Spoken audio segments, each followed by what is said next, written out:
কি ভাই, ভালো আছেননি? পরিবারের বড় ছেলে আপনি।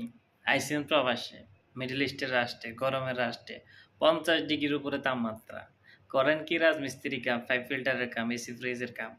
৪০ ডিগ্রি ৫০ ডিগ্রি তাপমাত্রা। রোদে শরীর জ্বইল্লা যায়, মুখ পুইড়া যায়, পিঠ জ্বইল্লা যায়, ব্যথা, পিঠে ব্যথা, মাজায় ব্যথা, হাঁটুতে ব্যথা আর ব্যথা। একটা তাবুকের কিলো ৪০ কিলো। আইসেন, নিজের নামে অ্যাকাউন্ট করেন নাই, নিজের নামে একটা টাকাও রাখেন নাই। ছোট ভাই আছে ৩টা দেশে, এগুলো টাকা দিতেছেন, এরা খাইতেছে আর ঘুরতেছে, ফুটবল খেলতেছে আর বাইক নিয়ে দৌড়াইতেছে। পরের বাইক নিয়ে বা আপনি টাকা দিয়েছেন, ওই টাকা দিয়ে বাইক নিয়ে হ্যাঁ ফুর্তি করতেছে। তো ভাই সাবধান হন। পরিবারের বড় ছেলে হয়েছে কি হয়েছে, একটা সময় গিয়ে কেউ আপনার আপন হইব না। সবাই আপনারা চিনবো না, তারা বড় হয়ে যাইব কিন্তু আপনারা চিনবো না।